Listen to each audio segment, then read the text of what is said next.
Good luck एक ऐसी movie जिसकी ना ही तो बात हुई मेन स्ट्रीम मीडिया में और ना ही उसे थिएटर्स ने अपने शो दिए, लेकिन फिर भी मैं ढूंढ भाल के एक शो पकड़ के उसका शो देख के आ गया और आज उसी का रिव्यू करने वाले हैं। अगर इस मूवी की कहानी की बात करूं तो इसका ट्रेलर देख के गुमराह बिल्कुल मत होना। ये बात करती है कि प्रेगनेंसी हो गई है, 75 साल की बुढ़िया प्रेग्नेंट हो गई। इस सब को तो ये सब एक दिखावा है। इसकी जो रियल स्टोरी है वो इतनी जरूरी है आज के समाज को लेके। भले ही हाँ मैं मानता हूँ कि इन्होंने जो इसका एग्जीक्यूशन किया वो बहुत अच्छे से नहीं कर पाए, लेकिन जो एक टॉपिक है जिसके बारे में बात होनी चाहिए ये उसके बारे में बहुत अर्ली मूवर है। आप देख लेना आने वाले टाइम में ऐसी बहुत सारी मूवी बनेगी कि कैसे अकेलापन लोगों को खा रहा है। एक 75 साल की दादी है, वो अपने परिवार के साथ रहती है लेकिन फिर भी इतना अकेला महसूस करती है क्योंकि सब अपने काम में लगे हुए हैं, जो काम में नहीं लगे हुए वो अपने फोन में लगे हुए हैं। तो वो लोगों से इंटरेक्ट करने का एक नया उन्होंने तरीका ढूंढ लिया कि जो भी बाहर जा रहा उसका कोई सामान छुपा लो, वो ढूंढता हुआ आपके पास आएगा तो शायद दो बातें करे। लेकिन फिर लोगों को पता चल गया कि भाई ये बार बार ऐसा करती हैं तो लोग उनसे इरिटेट होते हैं। लेकिन दूसरी तरफ जिन्होंने अपनी पूरी जिंदगी गुजारी हो लोगों के इर्द गिर्द, अगर आप उनके बचपन और जवानी की बात करेंगे तो तब टेलीविजन फोन ये सब ज्यादा नहीं होते थे, तो लोग साथ में रहते थे, साथ में बातचीत होती थी। उनकी उम्र के जो लोग हैं वो रहे नहीं है, जो उनके आसपास लोग हैं वो उनसे बचते हैं, भागते हैं कि यार दादी पकड़ के जबरदस्ती ना बैठा ले। और ये इसी प्रॉब्लम को टैकल करती है कि कैसे अकेलापन हमारी सोसाइटी को खा रहा है। इसी चीज को आगे बढ़ाते बढ़ाते हमें पता चलता है कि उन्हें एक नया तरीका इजाद किया या जाना कि जब एक लेडी प्रेग्नेंट होती है तो पूरा परिवार उसके इर्द गिर्द रहता है, उसका ख्याल रखता है। तो वो एक ढोंग रचती हैं, वो झूठ बोलती हैं डॉक्टर से मिलके कि मैं प्रेग्नेंट हो गई हूँ, तो उन्हें वापस से वो लाइमलाइट मिलने लगती है, लोग उनके आसपास रहने लगते हैं।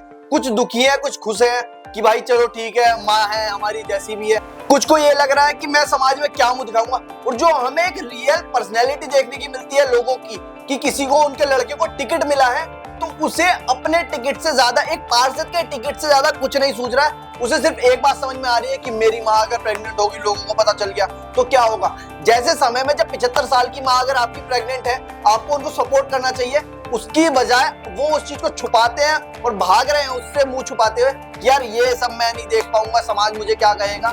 लेकिन एक अच्छी बात इस पूरी स्टोरी की ये है कि ये मूवी पूरी ही टेक प्लेस करती है उज्जैन में, और उज्जैन को मैंने पर्सनली विजिट करा है। जो इन्होंने गलियां दिखाई या सिपरा दिखाई और जो भी उस उज्जैन की छोटी छोटी चीजों को इन्होंने लेके साथ में चले हैं वो बहुत अच्छा लगता है। मतलब लगता है कि तुम विजिट कर रहे हो तो तुम्हें वो चीजें फील होती हैं। ओवरऑल इसकी स्टोरी इस बात के इर्द गिर्द घूमती है कि इस तेज भागती दुनिया में कैसे जो बुजुर्ग लोग हैं वो पीछे रह गए हैं, अकेले रह गए हैं, और कुछ लोगों को तो वृद्धाश्रम तक छोड़ दिया गया है। अगर आप इमेजिन करो कि आपके बच्चे कल को आपको घर से निकाल के वृद्धाश्रम छोड़ देंगे तो शायद इमेजिन भी ना कर पाओ, इतनी दर्दनाक ये घटना होगी। और जिनके साथ ये हो रहा है वो कैसे इस चीज को झेल रहे हैं, सह रहे हैं, उसके बारे में ये बात करती है। अगर मैं इस मूवी की कास्टिंग की बात करूं तो आप इन लोगों को शायद जानते भी ना हो। मालती माथुर जो इस मूवी की लीड है, जिसके इर्द गिर्द ये पूरी मूवी घूमती है। दूसरा विजेंद्र काला जो उनके लड़के का किरदार निभा रहे हैं, और कैसे वो समाज को, अपनी माँ को और पूरी चीजों को साथ में लेके चलने की कोशिश कर रहा है। चीजें गलत होती जा रही है, उसकी वाइफ को उस पर शक हो रहा है, बच्चों को लग रहा है कि यार क्या कर रहे हो पापा। तो इन सब चीजों को वो साथ में लेके चलते हैं और दोनों ही लोगों ने बहुत अच्छी एक्टिंग करी। और बाकी भी जो पूरा क्रू है उसकी परफॉर्मेंस ठीक ठाक है, लेकिन जो टॉपिक है वो बहुत जरूरी है। एंड में एक सवाल रह जाता है कि भाई तू कह भी जा रहा है कि बहुत अच्छा एग्जीक्यूशन नहीं है, लेकिन एक तरफ तू कह रहा है कि इसका टॉपिक बहुत अच्छा है, तो ये पिक्चर मुझे देखनी भी चाहिए नहीं देखनी चाहिए?